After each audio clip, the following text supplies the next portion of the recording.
Pues buenas tardes a todos. Francisco, ¿se me oye, no? Perfecto, muy bien. Pues buenas tardes a todos.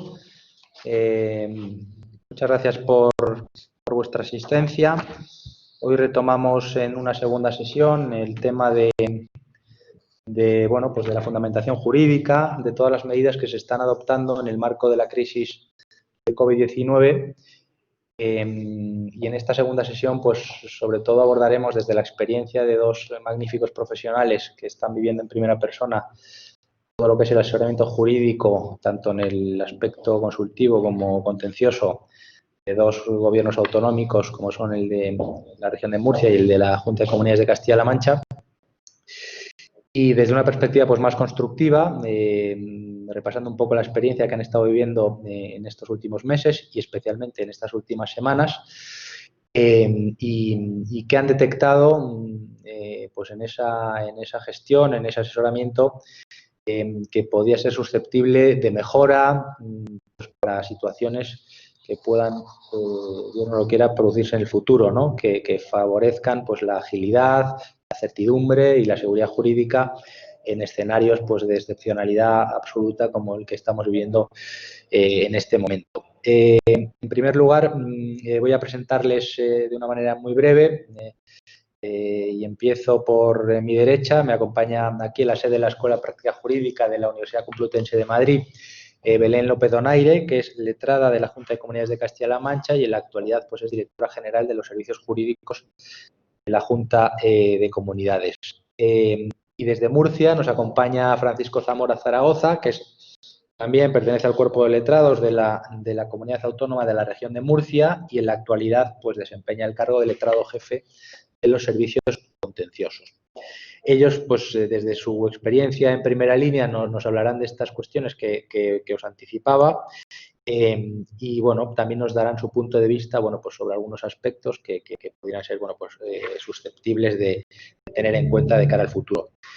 Yo simplemente voy a hacer una breve reseña de cómo hemos llegado hasta aquí, algunas conclusiones que sacamos de la anterior sesión, donde, bueno, analizábamos un poco el tránsito desde el estado de alarma declarado en el 14 de marzo de 2020 hasta la progresiva asunción o recuperación de ejercicio de competencias por las comunidades autónomas.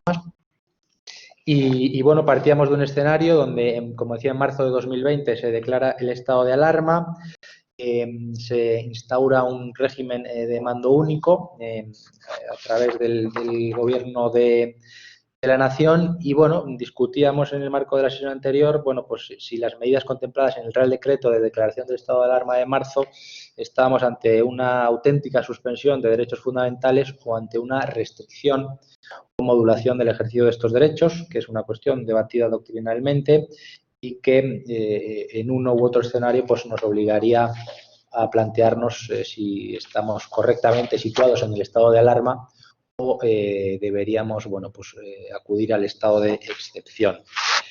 Una vez superado el estado, la declaración del estado de alarma, se produce, como decíamos, una recuperación del ejercicio de las competencias ordinarias por parte de las comunidades autónomas y estas, bueno, pues en un ejercicio singular y novedoso en el marco jurídico y constitucional español, pues han tenido que instaurar una serie de medidas que no tenían precedentes en la historia democrática de España, para controlar la pandemia en el ejercicio de sus competencias en materia de salud pública. Y ello pues les ha obligado a adoptar, como decía, medidas sin precedentes jurídicos claros, que ha obligado pues a hacer muchas veces un ejercicio de innovación, de imaginación jurídica con escasos instrumentos o débiles instrumentos con los que contaban estas entidades territoriales que son las comunidades autónomas, principalmente la Ley Orgánica 3/1986, complementaria a la Ley General de Sanidad. Al amparo de estas normas, pues las comunidades autónomas han ido adoptando medidas restrictivas de derechos fundamentales, principalmente de la capacidad deambulatoria de los ciudadanos por sus territorios. En la mayoría de los casos se han visto amparados por los tribunales superiores de justicia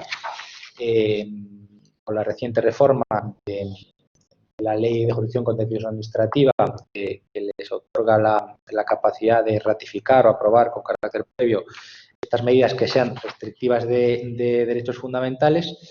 Y en este contexto, pues en la sesión anterior detectábamos alguna serie de circunstancias singulares que era obligado tomar nota para plantearlas, bueno, en situaciones futuras, ¿no? Alguno de los ponentes pues planteó que resultaba paradójico que el ejercicio de derechos fundamentales, como puede ser la libertad religiosa de culto, tuviera una restricción mayor que la asistencia pues, a locales de hostelería, lo cual, sin perjuicio de consideraciones de carácter económico, pues resulta chocante para un jurista, ¿no? que se flexibilice en mayor medida un ejercicio digamos, de asistencia o de poder concurrir a locales de ocio en detrimento, digamos, de un derecho fundamental como es la libertad religiosa de culto o el propio ejercicio de derechos políticos por parte de parlamentarios o de concejales, pues en su propia asistencia al hemiciclo, pues bueno, pues para ejercer su función como parlamentarios, ¿no? Son cuestiones paradójicas de las que hemos tomado nota y que creo que es importante tener en cuenta para un ulterior análisis. Otra cuestión que también resultó muy interesante es la fundamentación de las medidas restrictivas de derechos por parte de los órganos de las comunidades autónomas y en ese sentido pues se viene detectando una mayor exigencia por parte de los tribunales de la motivación de las medidas restrictivas de derechos y una mínima apariencia de acreditación de que esas medidas inciden positivamente en el control de la pandemia, ¿no? La administración tradicionalmente acostumbrada a esa potestad de imperium que le ayuda, ¿no? a actuar pues, con cierta inercia sobre los particulares, bueno, pues ha tenido paulatinamente que hacer un ejercicio, lo cual tampoco creemos que sea malo, de motivación cuando otros particulares u organizaciones sociales o vecinales han reaccionado ante medidas restrictivas de este tipo de derechos. Y una tercera cuestión que también me parece relevante, que se planteó en la sesión anterior, era pues a veces la difícil o la complejidad de articular las medidas restrictivas con la falta de una, digamos, dependencia orgánica o jerárquica de las fuerzas y cuerpos de seguridad del Estado.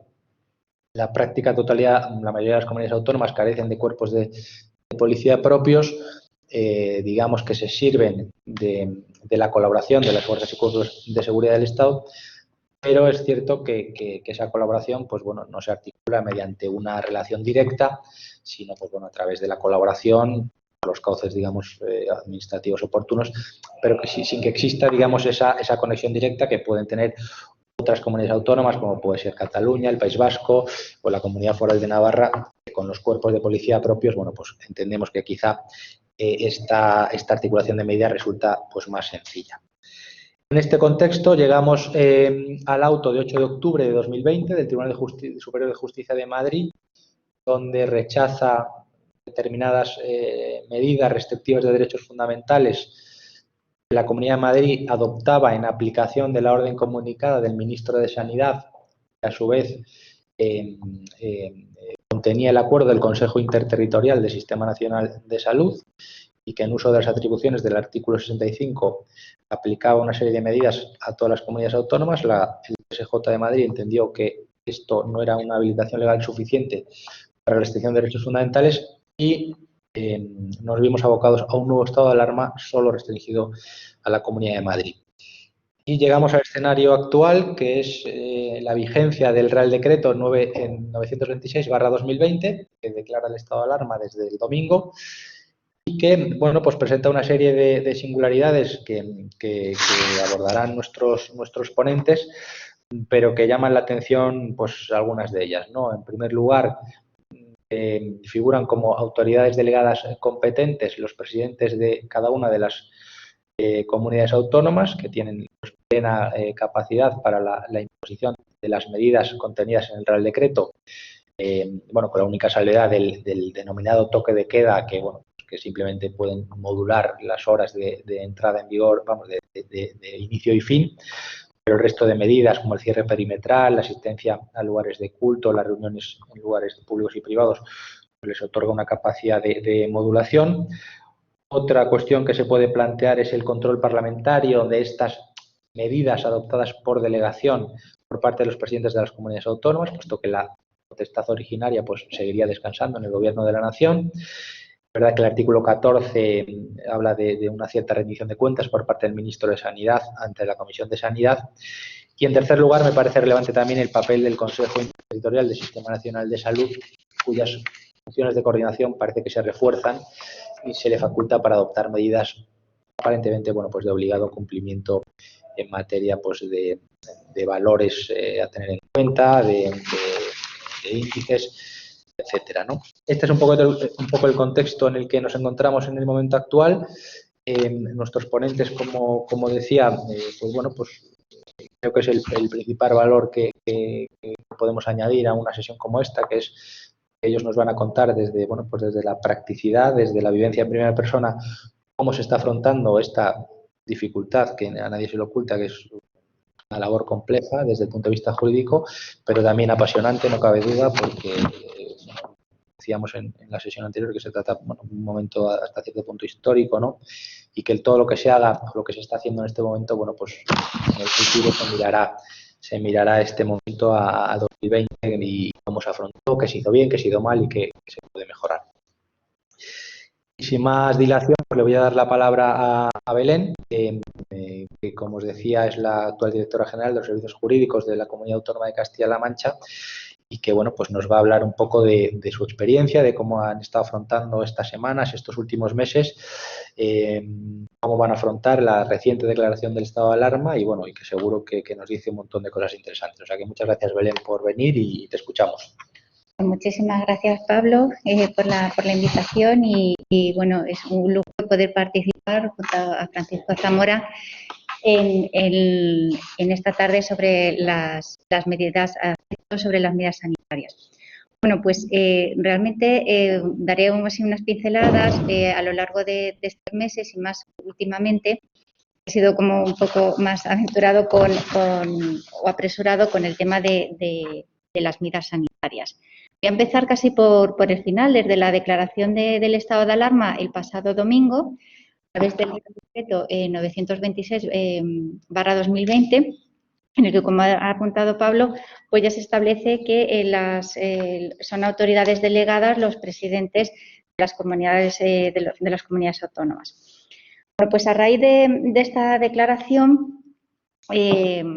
ya muchas comunidades autónomas, algunas ya esa misma noche, publicaron en sus diarios oficiales, publicaron ya sus propios decretos del presidente, estableciendo o regulando aquellos aspectos, tanto que se refieren en los artículos 6, los artículos 7, 8 y 9, y también el artículo 6, y 5, lo que se refiere a la libertad de circulación de personas, derecho, lo que va a afectar al derecho de reunión, así como también a la limitación de las personas en los lugares de culto. En el caso, por ejemplo, de Castilla-La Mancha, mañana se habrá publicado nuestro decreto del presidente. Entonces, quiero comentar qué es lo que está sucediendo en estos días. Ha sido todo un poco locura. Cuando tenemos, como en otros sitios, en otras regiones, en otros municipios de España, medidas acordadas en distintos municipios en los que era necesario prorrogar o incluso algunas implantar nuevas medidas, ¿no? Teniendo en cuenta que no tenemos hasta mañana, como digo, ese decreto del presidente. Entonces, claro, algunas de las que nos venían ratificando afectan algunas de estas, algunos de estos aspectos que ahora son autoridad exclusivamente del presidente.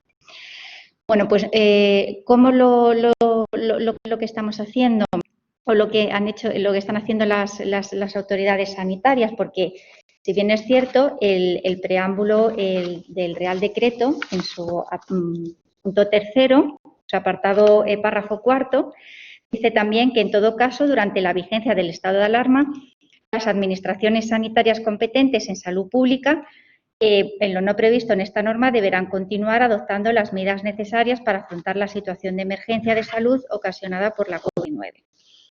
Bueno, pues hay determinadas medidas, todo lo que afecta pues, a los centros sociosanitarios, que, por ejemplo, sí que se siguen dictando resoluciones, en este caso, por las delegaciones provinciales de sanidad, que son las autoridades sanitarias según nuestra la legislación. Y aquellos otros aspectos, como digo, que solamente tiene la competencia el presidente, no se han establecido una resolución, como no podía ser de otra manera, sino que se ha hecho aparte como recomendaciones. Recomendaciones hasta que salga mañana, por supuesto, el decreto del presidente. Entonces, esas resoluciones sí que se están llevando a ratificar. En ningún caso, como es lógico, no podríamos plasmar en lo que son recomendaciones en una resolución porque no tenemos competencia y menos aún una recomendación no se podría llevar a ratificar. Aquí cabría preguntar si podrían inadmitirnos o no la ratificación de esas medidas sanitarias. Evidentemente, en el caso de una recomendación no los podrían inadmitir y además es que no tendríamos competencia. Entonces, durante estos días estamos funcionando de esta manera. Por eso estamos deseando ya que se publique mañana el decreto que bueno, como ya están las anticipado los medios de comunicación, pues era prácticamente en la misma línea que otras comunidades autónomas, con lo que la limitación de los grupos queda a 6 personas. También se establecen unos porcentajes en cuanto a la limitación de los lugares de culto, reducidos al 40%. Y en el caso se establece también se va a hacer un confinamiento perimetral en la comunidad de Castilla-La Mancha y en el caso popularmente lo que se conoce como el toque de queda estará fijado desde las 12 a las 6 de la mañana. Bueno, esta es la situación hasta ahora que, como digo, llevamos en estos días un poco de locura. Si doy la marcha atrás en los meses anteriores con la ratificación, bueno, como hemos ido avanzando, es verdad que en Castilla-La Mancha no hemos tenido dificultad a la hora de pedir o no nos hemos encontrado primero con los juzgados antes de la reforma de la Ley de la Jurisdicción Contenciosa por la Ley 3/2020 y después de esa reforma por parte del Tribunal Superior de Justicia, no nos hemos encontrado ninguna problemática y tanto los juzgados y después el Tribunal Superior de Justicia nos han venido a ratificar todas las medidas sanitarias. Dicho esto, en este panorama, es verdad que, bueno, a diferencia de otros autos que han sido conocidos, por ejemplo, de Aragón o de País Vasco, que han ido teniendo esta mayor problemática, sí que se pueden extraer unas determinadas consideraciones, ¿no? Y también, bueno, pues que aquí cómo se pone de manifiesto, cómo no ha habido esa unanimidad, ¿no? Si lo que se pretendía con esa reforma, la reforma de la Ley de la Jurisdicción Contenciosa, establecer una mayor seguridad jurídica, establecer unas pautas y homogeneidad a la hora de bueno, pues de los tribunales de ratificar las medidas sanitarias o no, con unas pautas comunes. Se ha visto cómo con esa reforma el objetivo tampoco se había alcanzado a raíz de, pues como ha comentado Pablo, con el auto del Tribunal Superior de Justicia de Madrid de 8 de octubre y posteriormente como hay otros, tanto en Aragón o País Vasco. En este caso sí que un poco si hacemos como un balance de algunas resoluciones, evidentemente en la mayoría, o salvo alguna puntual como ha sido Madrid, sí que se ha invocado y se ha utilizado lo que es la Ley Orgánica 3/86 en el conjunto de las resoluciones judiciales, ha sido una constante y que ha sido admitida por los tribunales, ¿no? Como justificación de las medidas. Es cierto que unos tribunales han sido más flexibles que otros, quizás también, bueno, pues por las circunstancias de extrema gravedad de la pandemia, pues ha habido una mayor flexibilidad. aquellos tribunales que han considerado una interpretación restrictiva, teniendo en cuenta, bueno, pues la jurisprudencia del Constitucional, que establece que la interpretación o restricción de los derechos fundamentales tiene que ser restrictiva. En esa línea, pues sí que se ha considerado que no es suficiente la cobertura de la Ley Orgánica 3/86 cuando se trata de establecer, por ejemplo, unos confinamientos perimetrales. Es un plus de intensidad respecto a esa limitación, restricción de derechos fundamentales, que sí que a lo mejor ha tenido cobertura para determinados, incluso, confinamientos de municipios o de áreas, pero ya se han considerado que cuando es ya un confinamiento perimetral de la comunidad o de la región es un plus de intensidad mayor. Están afectados pues, derechos fundamentales, libertad de circulación o derecho de libertad, que en este caso se ha considerado o se ha manifestado insuficiente. Otro de los aspectos, bueno, pues que también es importante a tener en cuenta, ¿no? Podemos también ver cómo en este proceso, que desde que se declaró el primer estado de alarma por Real Decreto 463/2020 hasta ahora, cómo también ha habido una evolución. Una evolución, como en primer lugar ha habido pues una centralización en ese Real Decreto. Se establecía que la autoridad competente es el Gobierno y luego se establecían unas autoridades delegadas en el artículo 4. Entonces, ha habido una evolución de un sistema de centralización a un sistema que esto también pues, ha alterado un poco o ha condicionado el tema de la ratificación de esas medidas. Ha pasado a un sistema de cogobernanza que está basado ya en el Acuerdo de Consejo de Ministros de 28 de abril de 2020, que aprobó el plan para la transición hacia la nueva normalidad. En ese marco de cogobernanza sí que se establece una evolución en esta fase hacia la nueva normalidad. Posteriormente, esto es lo que supone el inicio de esta coordinación o la devolución que se llama compartimentación de estas competencias. Basta también ver cómo con la orden de 3 de mayo de 2020, la que se regula el proceso de cogobernanza con las comunidades autónomas y ciudades de Ceuta y Melilla para la transición a una nueva normalidad, aquí se establece un permanente diálogo bajo los principios de colaboración y cooperación. Y ya pueden trasladar las comunidades las propuestas específicas al Ministerio de Sanidad. Se va dando un mayor protagonismo a la conferencia, a la Comisión Interterritorial de Sanidad. Y luego también podemos ver cómo con la resolución de 6 de mayo del 2020, las novedades en el Real Decreto de la cuarta prórroga, sí que establece la validación de este proceso de cogobernanza. El ministro decide, o a propuesta de las comunidades autónomas, las medidas de progresión o de regresión. Y también se incluye un proceso de codecisión en estas materias. Limitaciones de libertad de circulación, medidas de contención, aseguramiento de bienes, servicios, transporte, abastecimientos. Todo lo que es este proceso de, como digo, de centralización al inicio de compartimentación o colaboración, también se recoge en este Real Decreto 926/2020. Basta ver en el preámbulo, en el apartado tercero, cómo sigue hablando del marco de cogobernanza. Y ya queda constante y reflejado cómo establece que son autoridades delegadas los presidentes de las comunidades autónomas y de las ciudades de Ceuta y Melilla.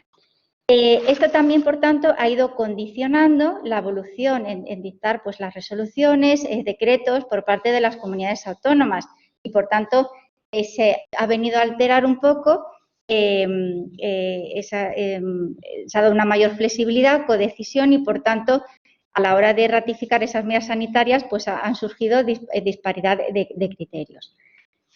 Una de las preguntas, por ejemplo, otra de las cuestiones, y vuelvo la vista atrás, que aunque no hemos tenido, como os decía al principio, en Castilla-La Mancha ningún problema, sí que es verdad que nosotros, desde que se dictaban esas resoluciones de las delegaciones provinciales de sanidad, nos las enviaban a lo que es al gabinete jurídico para ratificarlas, presentarlas ante el Tribunal Superior de Justicia. Esas resoluciones son inmediatamente ejecutivas, pero no se publicaban a posterior en el diario oficial. Al principio no se publicaban, cosa que creó un caos y una inseguridad bastante importante. Se notificaba, se entendía que con la simple notificación al ayuntamiento lo podía comunicar a través de bandos, era suficiente. Posteriormente, a través de informes que hicimos en el gabinete, que se publicara en el diario oficial de Castilla-La Mancha. Bueno, siempre se ha llevado a ratificar, pero la publicación a lo mejor ha tardado 1 o 2 días.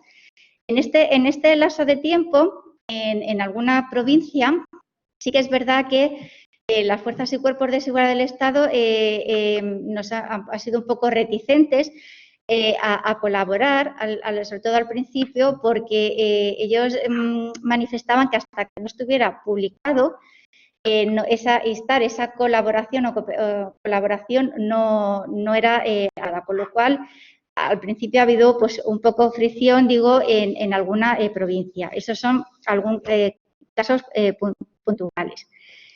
Y luego también otro de los aspectos que yo creo que podremos abordar y que Francisco lo tratará también, supongo, es en el caso si se ha hablado si realmente para la restricción de estos derechos fundamentales era necesario apostar por un estado de alarma que además se va a prolongar por estos 6 meses.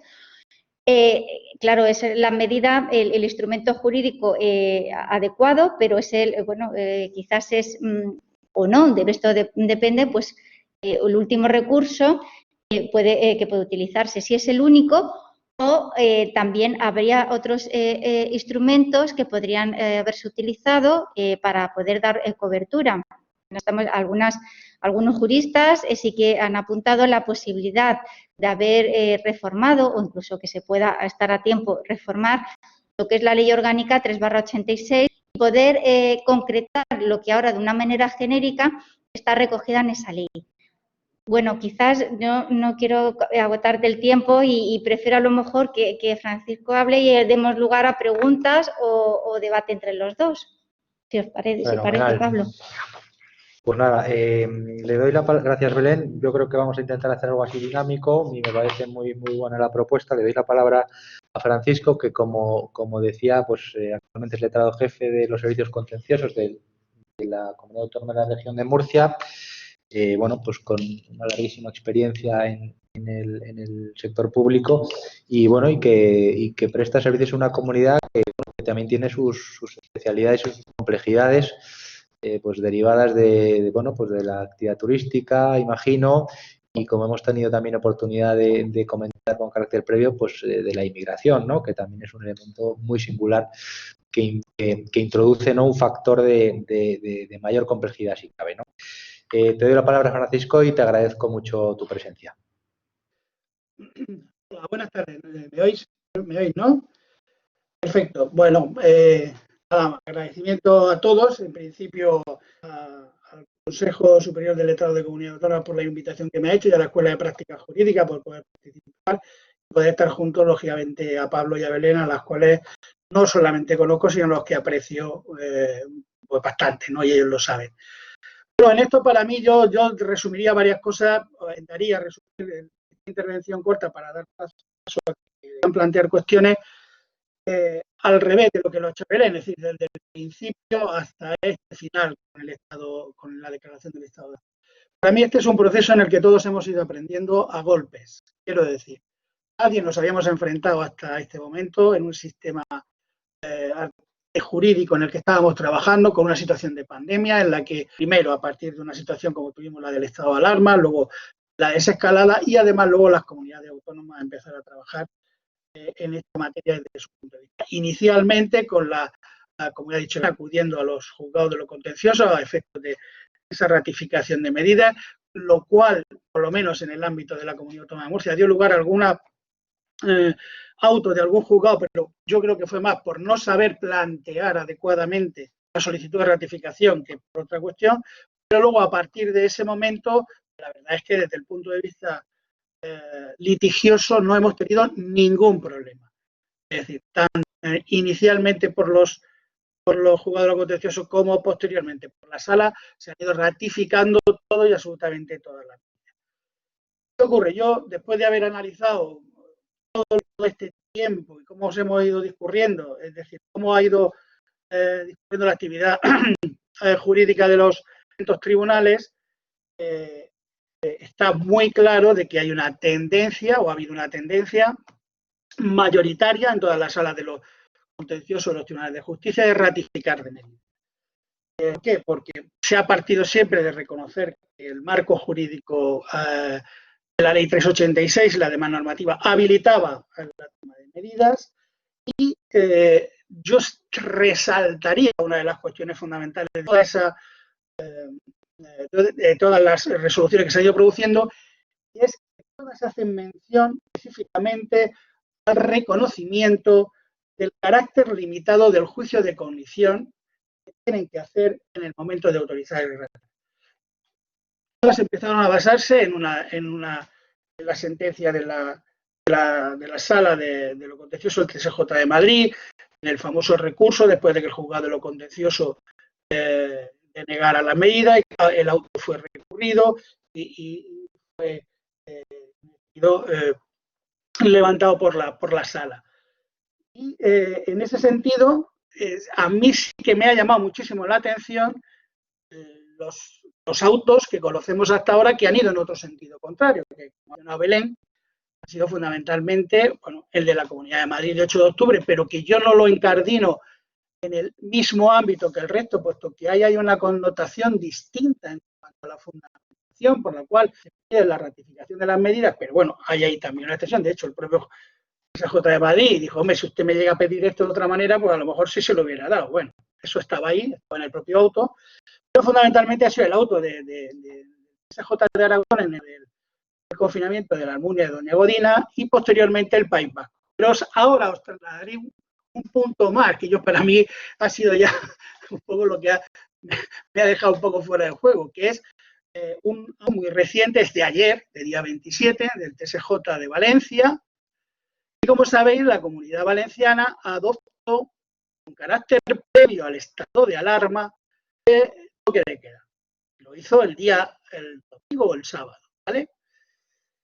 Y el auto es curioso porque entra a conocer, a pesar de que ya resuelve con el estado de alarma declarado, entra a conocer el asunto porque entiende que hay medidas que se adoptaron con anterioridad, ¿vale?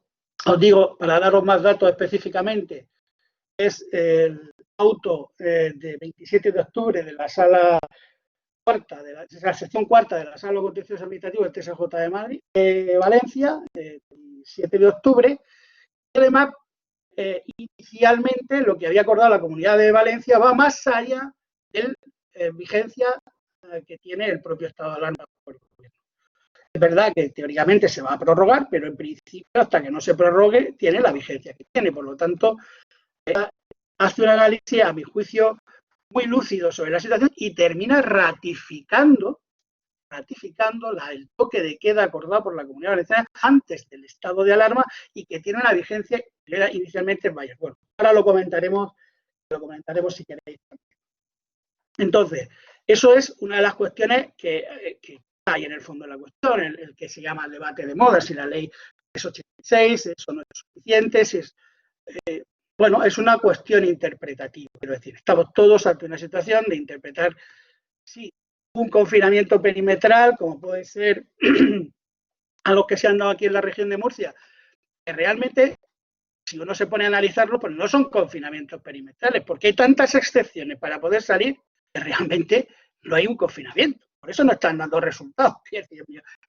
Mi humilde opinión. ¿Qué dice? Puedes salir a hacer exámenes, a ver a los mayores, puedes salir a hacer cuestiones a la notaría, a los registros, a las administraciones, a mover por todos lados. Quiero decir, hay más de 11 o 12 excepciones a una limitación, porque, bueno, pues sí es verdad que hay una limitación de un derecho fundamental o hay una restricción, pero realmente no es, a mi juicio, juicio, y en eso una cosa que yo mantengo, no es tan intensa, está bastante lejos de una suspensión de un derecho. Pero bueno, ese es otro debate que también es muy interesante. Entonces, esa es una de las cuestiones que hay que hacer.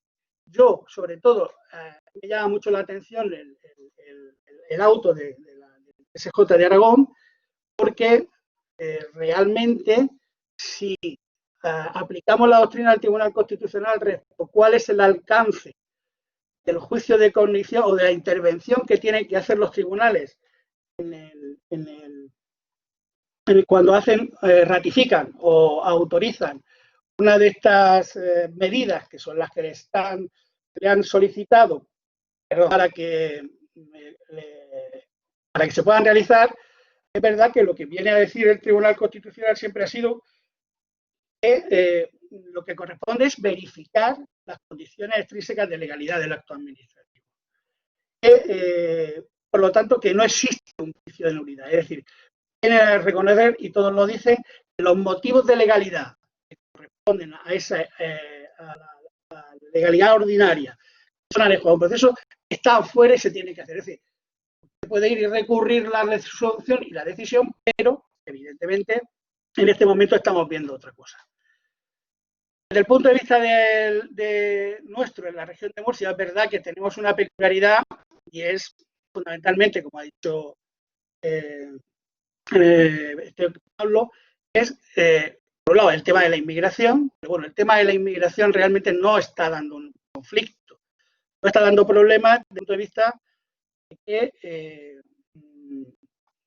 sigue estando residencial la competencia en los juzgados de lo contencioso administrativo, son medidas que afectan a personas individualizadas, que son identificadas, bueno, identificadas de aquella manera, porque la gente que viene de patera, pues, lógicamente, tiene la identificación que tiene en algunas ocasiones, pero bueno, se les identifica, hay un sistema en el cual la Policía Nacional lo hace. Y eso no está dando ningún problema. Los juzgados de lo contencioso, incluso los juzgados de instrucción en funciones de guardia, cuando se tiene que hacer en un fin de semana, porque la decisión se tiene que tomar, están en base al reglamento, al artículo 42 del reglamento, este funcionamiento, sustituyendo a los juzgados de lo contencioso y también están dictando los autos. Entonces, ahí no hay ningún problema. La experiencia que yo tengo en esa relación, pues en los 8 o 9 últimos procedimientos que hemos tenido de ratificación en el tema de inmigración, es que se ha producido, bueno, no sé, puede haber entrado entre el orden de 50 o 60 pateras en los últimos mes y medio, es decir, que está hablando de unos 2.000 aproximadamente personas inmigrantes, de los cuales no ha llegado un 1% que hayan dado positivo y haya habido que confinar, hospitalizar para tratamiento, pero sí, lógicamente, poner en cuarentena a los contactos directos que los acompañaba. Ha habido más problemas ahí en relación con el funcionamiento de las fuerzas y cuerpos de seguridad del Estado, puesto que cuando no hay sintonía con el gobierno de la nación, porque no hay sintonía, pues las cosas se dificultan, pero no mucho. Por lo cual, el plano de la inmigración no nos da problemas, sí, desde el punto de vista de lo que supone las actuaciones sobre zonas turísticas como son las que aquí en Murcia nosotros tenemos. Pero el hecho de ser una comunidad uniprovincial no ha llevado más que a los confinamientos perimetrales de algunas ciudades muy concretas, Lorca, Tocana, Jumilla y últimamente Avanilla y Fortuna, pero no nada más de momento. Por los datos que tengo y actualmente, y esto sí que lo avanzo porque estoy hablando con vosotros y al mismo tiempo estoy trabajando por otros sitios, prácticamente estamos al borde de que el cierre perimetral de la comunidad autónoma de Murcia. Y esto se está preparando en estos momentos, posiblemente es una información ya muy caliente, se está preparando el decreto para acordarlo, en base al estado de alarma. Y del decreto del estado de alarma pues, me llama la atención. Yo sé que se ha adoptado este famoso trámite de la cogobernanza, pero yo me leo la 481, la ley orgánica 481 y no lo sé, pero no veo dónde está la posibilidad de que en un estado de alarma en todo el territorio nacional las autoridades delegadas sean los presidentes de la comunidad autónoma? Yo no lo voy a poner en tela de juicio porque seguro es, pero yo lo lanzo ahí para que se vea. Es decir, el artículo 5 de la ley 481 dice que los supuestos a los que se refiere el artículo anterior afecten exclusivamente en todo, en parte, al ámbito territorial de una comunidad autónoma, el presidente de la misma podrá solicitar al gobierno la declaración del estado de alarma. Lo cual parece que abre el camino a que un presidente pueda solicitar el estado de alarma cuando hay una situación de las que se describen en el artículo 4 y entienda que lo debe hacer. Y luego el artículo 7, que es el otro que yo entiendo que afecta a lo que hablamos, a los efectos del estado de alarma, la autoridad competente será el gobierno o por delegación del presidente de la comunidad autónoma cuando la declaración afecte exclusivamente a todo o a parte del territorio de una comunidad. Bueno, no lo sé. No sé si el hecho de que sea toda España también afecta exclusivamente al territorio de una comunidad. Yo tengo mis dudas, pero bueno, lo dejo encima de la mesa para que podamos comentarlo es verdad que la situación que padecemos es una situación muy grave, es verdad que la paraguas que debe acompañar a las medidas, una vez que ha habido algunos tribunales superiores de justicia que no consideran suficiente el amparo de la ley orgánica del 86 para esta modulación. ¿Por qué? Ese apartado final de la ley 386 de cualquier otra que considere necesario parece que es muy indeterminado y que está en contra de los requisitos de certeza y de previsibilidad que tiene que tener cualquier limitación fundamental según la doctrina constitucional. Bueno, hay otras voces que también siguen manteniendo y por eso pongo encima de la mesa este auto que para mí me ha resultado muy llamativo porque es muy didáctico y aborda cada uno de los problemas que nosotros estamos tratando a través de todas las resoluciones que han habido en los tribunales superiores. Es decir, incluso aborda la ley orgánica como eso no es suficiente y da las razones, lógicamente, por las que entiende que es suficiente, pero lo más llamativo de este auto del TSJ de Valencia, ayer, el día 27, es, a mí me llama la atención el que haya una adopción de un toque de queda antes del estado de alarma, entra a valorar y dice y justifica por qué entra a ratificar la medida y además porque lo que acuerda la Comunidad Valenciana inicialmente tiene una duración superior al estado de alarma que declaró el Gobierno de la Nación un día o 2 días. Bueno, pues ese es un poco el compendio de las cuestiones que yo quería poner un poco sobre la mesa. La experiencia nuestra, desde luego, es que no ha existido ni hemos tenido ningún tipo de conflictividad. Es más, no tenemos recursos ordinarios más allá de algunos procedimientos de derechos fundamentales, bueno, pues de alguna asociación, no sé, con connotaciones de familia, etcétera, algunas, hay un par de o 2 o 3 de procedimientos de derechos fundamentales, pero nadie ha ido a plantear la legalidad o no ordinaria de las disposiciones que han ido acordando las distintas medidas por parte de las órdenes del consejero de Sanidad, que han sido fundamentalmente que han ido acordando esta decisión. Bueno, no sé, esto era un poco lo que yo quería poner sobre la mesa de cara a que pudiéramos debatir, preguntar o lo que queráis. Pues, muchas gracias, Francisco. Bueno, yo creo que han surgido un montón de cuestiones relevantes y que yo creo que, insisto, que todo lo que se diga, todo lo que se escriba, todo lo que dejemos constancia pues, en estos días, pues miraremos, ¿no? En el futuro a ver cómo lo abordamos.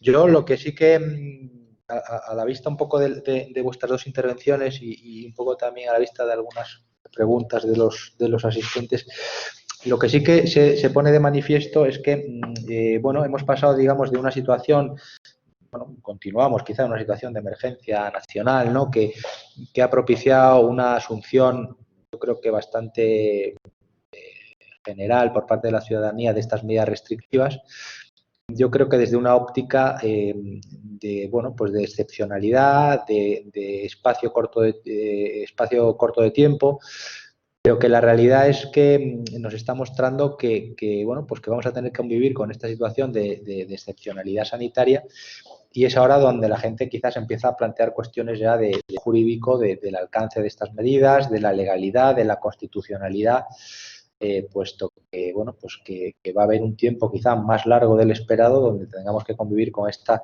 restricción de derechos. Yo coincido también un poco contigo en el análisis del artículo 7 de la Ley Orgánica. Llama la atención, yo creo que el legislador de 1981, cuando planteaba esa posibilidad, estaba, yo creo, que pensando en una situación excepcional únicamente en un territorio de una comunidad autónoma. De ahí, al ser una única comunidad autónoma pueda tener sentido esa delegación, pero no creo que estuviera pensando en todo el territorio nacional o en más de una comunidad autónoma, porque yo creo que el verdadero elemento, digamos, de utilidad del estado de alarma es el mando único. Entonces, claro, yo, bajo mi punto de vista, este sucedáneo de estado de alarma lo desnaturaliza, ¿no? Puesto que eso que atribuye como autoridad competente delegada a cada presidente de la comunidad autónoma, porque sin ese mando único, pues quizás nos valdría, ¿no?, la Ley Orgánica 3/86 y no habría, ¿no?, que acudir a una norma tan singular. Luego, por otro lado, y también os lo pongo un poco ahí, os lo pongo votando, ¿no? Se ha hablado mucho de que se ha desperdiciado el tiempo en revisar esa Ley Orgánica 3/86, que desde luego tiene dos presupuestos habilitantes muy claros, pero que se echa de menos un cierto desarrollo procedimental o un poco de cómo materializar realmente esas medidas a las que habilita la ley orgánica complementaria de la Ley General de Sanidad. No sé cómo lo veis, cómo hubierais abordado esta reforma, ¿qué creéis? ¿Qué instrumentos deberían tener las comunidades autónomas para poder gestionar este tipo de situaciones sin tener que recurrir a una situación tan excepcional? Belén, ¿te animas? Pues sí, yo creo que lo que he apuntado antes, yo creo que el mecanismo es a través de la ley orgánica. Creo que tiene los elementos también. En el año 86 estaba también pensado, y cuando se ha utilizado pues era autorizaciones, ¿no?, confinamientos domiciliarios, temas de enfermedad, no se podía quizás apostar por lo que años más tarde estamos sufriendo. Entonces, creo que sí que establece el marco adecuado, pero aún así es insuficiente. Y hay que, a veces, en los autos de los Tribunales Superiores de Justicia hacen una interpretación, pero que quizás es correcta, pero que quizás daría mucha más cobertura si se pudiera matizar y ampliar esa ley orgánica y, sobre todo, darle mayor amparo para temas sobre todo de los derivados de la pandemia de la que estamos sufriendo. Creo que ese es el mecanismo más ágil. Es verdad que es el más rápido, es la declaración de un estado de alarma, pero también, todavía hay tiempo suficiente y quizás es uno de los mecanismos que el legislador puede apostar. No lo sé, con esto de si las prórrogas o no, podría ponerse en marcha. Creo que es el mecanismo adecuado. Francisco, no sé si quieres añadir algo. Bueno, sí, yo lo único que diría es que, parece evidente que no sería mala decisión abordar una modificación de la Ley Orgánica 386. Pero yo, al mismo tiempo, lo que pienso, lo que he visto a través de todas las resoluciones judiciales que van valorando su contenido, es que es verdad que una de las cosas que se le achacan es la indefinición, ¿no?, que podía tener, digamos, vino a ser un poco lo que dijo el auto del TSJ de Aragón. Es decir, el artículo 3 no habla de pandemia, no, es verdad, no habla de pandemia. Pero si habla de enfermedad transmisible, hombre, pues porque haya una pandemia tiene que haber una enfermedad transmisible. previsible. Pero usted, con todo el respeto, no veo yo que me pueda decir que eso no está. ¿Cuáles serían las dos cuestiones a abordar en esa posible modificación de la ley para mí? Es verdad que hay que concretar un poco más, es decir, ir a esos criterios de certeza y previsibilidad que marca el Tribunal Constitucional y, por lo tanto, hacer un catálogo un poco más preciso de sobre qué cosas y en qué situaciones se puede intervenir, pero tampoco vamos a poder regularlo de manera exhaustiva. Es decir, precisamente porque lo que hay detrás son situaciones extremas de salud, tiene que haber de alguna manera también algo o una puerta abierta a la toma de decisiones, porque si no al final nos podemos ver constreñidos, no está, pues entonces no se puede hacer. Yo eso tampoco lo diría precisamente porque está hablando de situaciones extremas de salud. Y luego la otra cuestión que también se ha puesto sobre la mesa siempre es, bueno, vamos a ver si podemos sobre la mesa un procedimiento para la toma de decisiones. Es decir, no está regulado el procedimiento para la toma de estas decisiones. Más, ahora mismo, una de las cosas que tiene el propio decreto de alarma es decir, no, mire, usted sin hacer ningún tipo de procedimiento, usted firme y vaya. Que firme y vaya.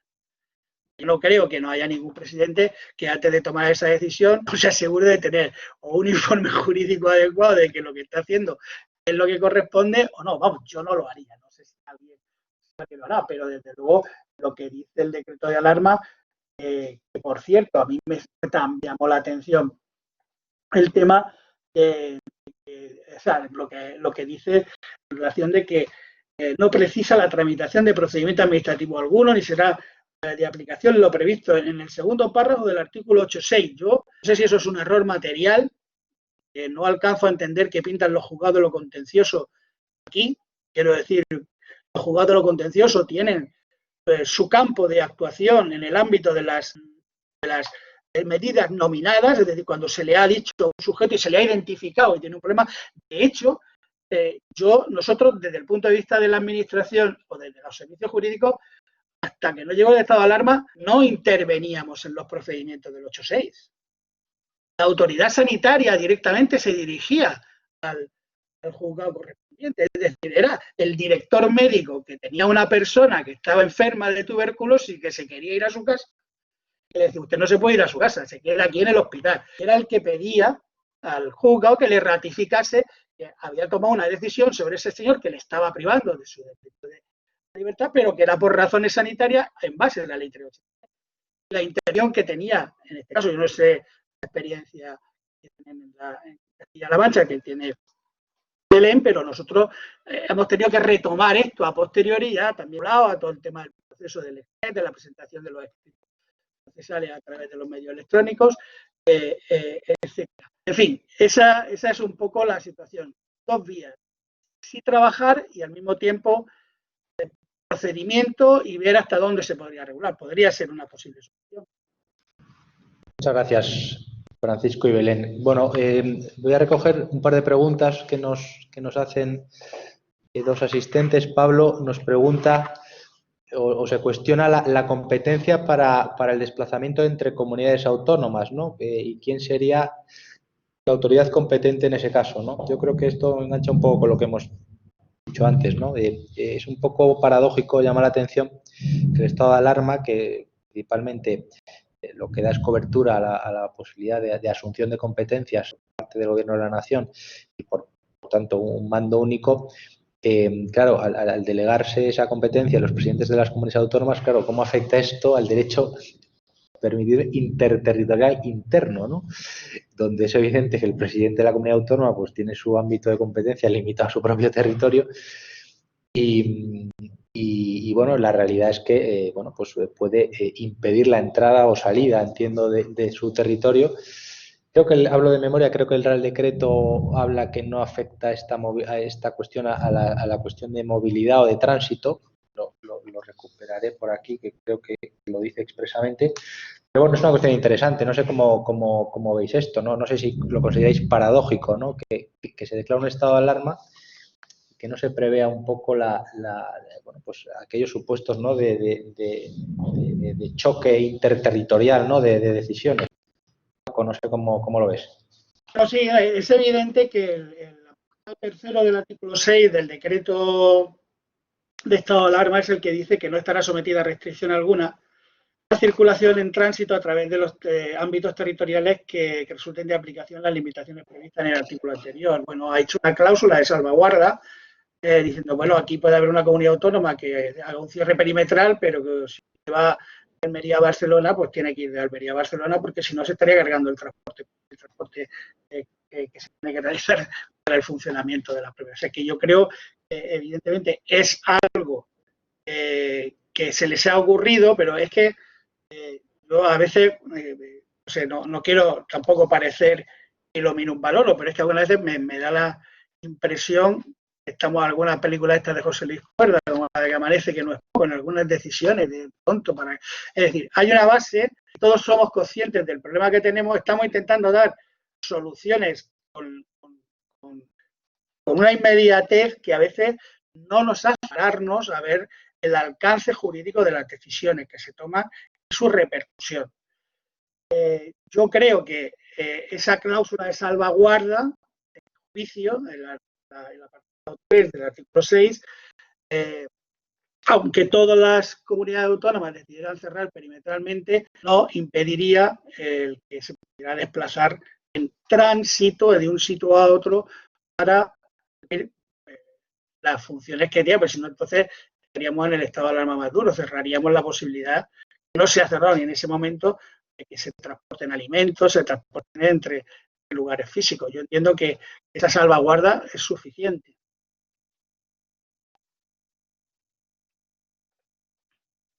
Gracias, Paco. Le voy a hacer una pregunta a Belén de otra cuestión y, bueno, la comentamos si queréis entre todos. Álvaro nos plantea, yo creo, una cuestión que es interesante, que él se plantea que el 116 de la Constitución y, bueno, pues sus concordantes de la ley orgánica establecen que el plazo inicial de duración es de 15 días del estado de alarma.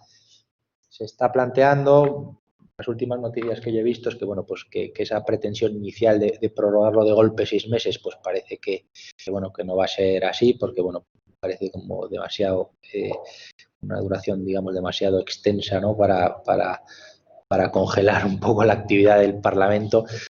Pero sí que es verdad que él se pregunta si os encaja, digamos, en una mente jurídica unas prórrogas, digamos, por plazos superiores al del plazo inicial de vigencia. Y es verdad, me parece un planteamiento muy interesante, ¿no? Porque digamos que el planteamiento jurídico normal lo que te pide es, oiga, lo podemos prorrogar al menos o como mucho por el mismo tiempo inicial, ¿no? No sé cómo lo ves, Belén. Exacto, sí. Lo que has apuntado, me parece que siempre las prórrogas siempre es por el mismo plazo, pero nunca en un plazo superior. Y además es que creo que no sé, es extremadamente peligroso una prórroga tan grande, algo que no está, creo, previsto en la ley orgánica, y me parece que hay que tenerlo con cuidado. No lo veo yo esta solución jurídicamente correcta, ¿no? La posibilidad de ampliarlo 6 meses. Sí, no, el artículo 6º, leo aquí en su apartado segundo, dice que el decreto determinará el ámbito territorial, la duración y los efectos del estado de alarma, que no podrá exceder de 15 días y que solo se podrá prorrogar con autorización expresa del Congreso de los Diputados. En este caso podrá establecer el alcance y las condiciones vigentes durante la prórroga. Da la impresión, no sé. Francisco, no sé si me escuchas. Sí, sí te escucho porque se ha ido, ahora te vuelvo a ver, se me ha ido el vídeo. Nada, da la impresión que el legislador, claro, todos nos estamos poniendo en la cabeza del legislador del 81, cuando dice que la prórroga establecerá el alcance y las condiciones, pues a mí la interpretación más inmediata me lleva a entender que la prórroga, el alcance y las condiciones se refiere a la modulación de los propios efectos del estado de alarma, pero no parece que encaje así a priori una prórroga por más tiempo, digamos, que el previsto inicialmente. Me parece una pregunta muy pertinente y yo, si me permite, Pablo, un segundito, vamos, mi opinión es que el plantear una duración de 6 meses es una auténtica barbaridad. Quiero decir, desde el punto de vista técnico, jurídico exclusivamente. ¿Qué ocurre? Hay otras connotaciones detrás que tampoco podemos obviar. Es decir, la situación, como tú has dicho, una situación que no está aquí, que viene para quedarse. Es verdad que ahora mismo hay una situación también evidente que todos conocemos, que es la fragmentación del Parlamento y la situación que tiene. Es decir, si hubiera un partido, bien fuera el Partido Popular o un partido socialista con mayoría absoluta, aquí no había problema en las prórrogas de los decretos de alarma ni hay ningún problema. Pero eso está vinculado a la fragmentación política existente y a la problemática de la duración que va a tener la situación de la pandemia. Está claro que ha venido para quedarse y el que esa teórica buena intención está teniendo un paraguas para que las comunidades puedan tomar las decisiones, a mi juicio, choca directamente con lo que prevé la ley orgánica. Yo estoy de acuerdo contigo, quiero decir, no veo en la ley orgánica que haya una visión de decir, no, pues va usted estar en estado de alarma aquí 1 año, 6 meses o 7 meses, porque lo que diría es, a continuación, no, si estamos tan mal, posiblemente lo que deberíamos establecer es estado de excepción, que no lo sé si llegaría a ese punto, pero que hay una escala que está prevista en la ley orgánica en función de la situación de necesidad, pero yo creo que utilizar eso es un poco excesivo. Ahora, también es cierto que hay que tomar una decisión con un plazo que también permita abordar la situación sanitaria. Es que aquí hay un peso que nosotros analizamos jurídicamente, pero todos tenemos que ser conscientes también, y yo no sé hasta qué punto eso puede ser un elemento a tener en cuenta en la interpretación de la norma, que se está muriendo gente, y está muriendo gente. Y esto no va, y esto no sé, con independencia yo no digo las culpas, no digo que tenemos que buscar entre todos, deberíamos tener una visión única del país que nos permitiera buscar una salida jurídico y técnica a la situación. De acuerdo, bueno, simplemente quiero comentar una frase, ¿no?, que leí el otro día del blog de José Ramón Chávez y que me pareció, no sé, muy ilustrativa y no que la apunté porque me llamó la atención, ¿no? Y decía, cuando el derecho de emergencia entra por la puerta, la prudencia sale por la ventana. Entonces, me parece pues muy bien condensado el significado con esta frase de la situación actual, ¿no? Entonces, hay que conjugar efectivamente el aspecto jurídico, que es lo que tiene que predominar, pero efectivamente, como no está desligado del aspecto político, pues es la situación que nos toca vivir. Sí, es verdad. Yo, bueno, querría plantear también otra cuestión que también se ha deslizado un poco, pero creo que también para las personas que nos están escuchando, creo que también es interesante que lo que vosotros podéis también aportar desde este punto de vista y que tiene un aspecto eminentemente práctico y que es cómo se articulan las relaciones o cómo se deben articular las relaciones entre la administración y el Poder Judicial. Y me explico. Creo que, sin perjuicio de la independencia del Poder Judicial, que yo creo que es un principio y una máxima que nos parece esencial en el Estado de Derecho, eso no obsta para que pueda haber una cierta, digamos, relación de responsabilidad en el marco de una situación como esta, ¿no? Y que ambos poderes, digamos, pueden tender puentes de cara a articular las medidas jurídicas para que sean efectivas y que para que sean también garantistas. Yo creo que, bueno, pues que en muchos aspectos yo creo que es importante, insisto, desde el punto de vista de la independencia y de saber qué lugar ocupa cada uno, digamos, en el marco jurídico, constitucional, estatutario, si me apuntáis, pero sí que creo que es bueno que existan foros, como podría ser este u otro, donde se pueda hablar de este tipo de cuestiones y donde bueno, pues también podamos colaborar, ¿no? Porque es verdad que aquí la interdependencia es importante y es necesaria, pero también tiene que ser rápida. Y bueno, creo que el saber a qué nos podemos atener unos y otros, dentro, insisto, del marco jurídico aplicable y, ya digo, sin extralimitarse ni uno ni otro de sus funciones, creo que es bueno, ¿no? Y creo que existen esos foros, creo que hay que propiciar esos foros y no sé cómo lo veis vosotros. Belén o Francisco. Pues no sé, Francisco, por Venga, ejemplo. Francisco. Vale, nada, no, si quiere Belén, no tengo ningún problema. Quiero decir, vamos a ver, una de las razones por las que yo, por ejemplo, creo que nosotros hemos tenido, vamos a ponerlo entre comillas, éxito en la ratificación de las medidas judiciales que se están dando en el ámbito de la región de Murcia, es verdad que hemos mantenido una relación muy directa con el Tribunal Superior de Justicia. Evidentemente con un respeto absoluto, pero siempre intentando que, para que el propio tribunal tomase su decisión, dársele la petición con el contenido y la fundamentación necesaria para que fuera fácil el analizar, bueno, fácil, que fuera más fácil poder analizar y tomar la decisión que consideras. De hecho, incluso cuando también aquí en Murcia se estaba planteando el tema del toque de queda antes del estado de alarma, que fue la semana anterior a la toma de decisión, bueno, pues ya estuvimos en conversaciones de alguna forma informales a través de la Secretaría de la Sala, en fin, con esto. Y bueno, ya nos transmitían de una manera que no lo veían claro el tema de...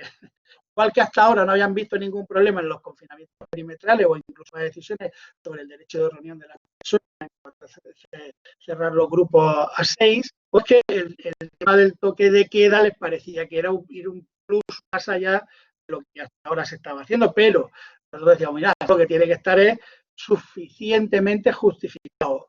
¿Motivado en dónde? En principio en el que haya un informe epidemiológico adecuado, es decir, que te dé realmente no una serie de números en los que hay una estadística de cuántos casos por 1000 habitantes, que eso es ponerlo al mismo nivel que la prensa, que no tiene nada que ver, sino que veas un análisis real de qué es lo que está pasando, es decir, qué medidas has tomado, qué resultados has tenido, cómo va el crecimiento de la ocupación de las camas UCI como de las camas. Es decir, sustentar la petición jurídica sobre una sólida base desde el punto de vista técnico. Pueda poner de relieve si la medida que se va a adoptar y que va, de alguna manera, a invadir el derecho fundamental de la persona está justificada porque no hay otra mejor que tú puedas ofrecer en este momento frente a la situación. Ese era un poco el planteamiento para que pudiera. Entonces, ahí nosotros sí hemos tenido una comunicación, yo creo que ha sido muy fructífera y que ha permitido tener, digamos, desde el punto de vista una paz contenciosa en el sentido de que no hemos tenido reclamaciones y tal. Sí me gustaría comentar una cosa que no ha salido hasta ahora, que es lo que también lo cuestionamos hablando, que es el tema del régimen de recursos frente a las actuaciones de las ratificaciones. Es un tema bastante curioso, porque a nosotros se nos ha llegado a plantear algún abogado que quería personarse en el procedimiento de ratificación. Ha dicho, ¿dónde vas? No te puedes personar, que te puedes ir al procedimiento ordinario. Aquí no se está haciendo un juicio sobre la legalidad del acto, por lo tanto, es una ratificación que una vez que se acuerde, no está diciendo que el acto sea conforme a derecho. Vamos a explicarlo entre comillas, ¿no? No está, digamos, santificando más allá de que tiene un ajuste en relación con los derechos fundamentales a los que está afectando en la medida que el juicio de conexión es cerrado y es concreto, específico, con solo la valoración de la proporcionalidad, la necesidad y la urgencia. Eso ha habido algunas veces que se ha puesto en tela de juicio. ¿No? ¿Por qué no hay una posibilidad? No, si quieres recurre, pero por la vía de recurrir en procedimiento ordinario la resolución una vez que está puesta ahí. Bueno, os lo dejo ahí en marcha porque, claro, al darnos solo el recurso de reposición frente a la ratificación y nos lo da a la propia administración que ha pedido la ratificación, claro, si me la ratifica yo no voy a recurrir, no voy a recurrir nada. Si me la ha ratificado, pues no lo haremos, ¿no? Solo en el caso de, pero tampoco el recurso de reposición, cuando la sala ya te lo ha delegado, tiene un porcentaje muy elevado que la siguiente también te vuelva a delegar. Bueno, lo pongo encima de la mesa.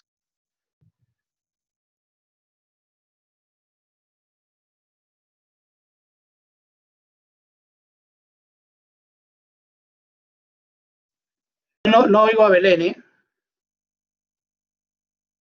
Ahora. Efectivamente, comparto todo lo que has comentado anteriormente y bueno, pues con el tema de la motivación, como sí que se puede hacer hincapié en el tema, ¿no? Como los tribunales, bueno, pues si se le ha dado motivado, pues han accedido, algunos han sido más proclives a ratificar esa medida, ¿no?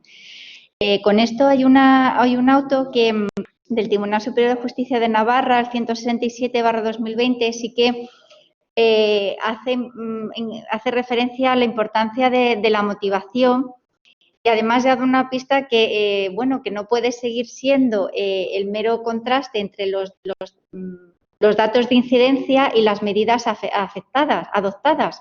Pues, me parece relevante también este auto como diciendo, no, usted me tiene que ir por esta vía con todos los informes, la capacidad asistencial, etcétera, y no quedarse en estos meros datos. Y luego también, bueno, pues por el tema de los recursos, nosotros tampoco hemos tenido que ir, pero que bueno, que ahí cuando se modificó la Ley 3/2020, se modificó el artículo 10, no fue acompañado también de la modificación en lo que se refiere al régimen de recursos. Se modificó lo que es la competencia objetiva y, evidentemente, en el caso del 8.6 sí que se establecía luego apelación en el caso o sea, como recurso en el caso de no ratificación de esas medidas, cosa que no ha ido acompañada con la Ley 3/2020. Entonces, aquí, bueno, pues quedan solo recursos de reposición. Entendemos que la posibilidad de poder ir en casación, que yo creo que alguno todavía eso no se ha planteado, pero esa deficiencia, quizás por la urgencia, no lo sé, que puede haber fallado, pero no ha sido acompañada del régimen de recursos. Eso también era. Pues nada, gracias, Belén. Pues nada, yo creo que ya, vamos, nos quedan 2 o 3 minutos escasos. Pues nada, simplemente pues para daros las gracias. No sé si quieres añadir algo más, Francisco, desde Murcia. No, nada, daros las gracias a todos primero por estar conmigo, que sabéis que estoy encantado de participar y de que la periferia tenga su eco en Madrid, que sí me da mucho gusto porque es otra visión. Y de verdad que saber que todos nos encontramos en una situación comprometida y que desde el punto de vista de nuestra función jurídica, en el caso que nos corresponde y a los demás, a todos tenemos que intentar poner nuestro grano de arena para dar los mejores instrumentos que nos permitan salir de esta situación. Muchas gracias, Belén. Pues muchísimas gracias también, Pablo, un gusto también compartir tarde Francisco contigo en este debate y gracias también al Consejo Superior por haber contado conmigo para. Pues nada, gracias de verdad a Belén y a Francisco, ha sido un honor estar con ellos. Bueno, esto es una iniciativa que responde, bueno, pues al convenio que une a esta Escuela de Práctica Jurídica con la Comisión Académica del Consejo Superior de Letrados, y que bueno, que es fruto, digamos, de una colaboración pues muy intensa y que esperamos que lo siga siendo en el futuro. Y nada, os emplazamos a la siguiente sesión, que os avisaremos oportunamente y que abordará una cuestión que quizás sea ya en la tercera pata de este gran puzzle, que es la responsabilidad de la Administración derivada de todas estas medidas, ¿no? Ahí se abre pues un escenario también de incertidumbre, interesante, apasionante, pero también donde me imagino que empezaremos dando todos palos de ciego hasta adquirir alguna certeza. Nada más, agradecer a los participantes las preguntas, las intervenciones, su presencia y nos despedimos. Muchas gracias y buenas tardes. Muy bien, hasta luego. Hasta luego.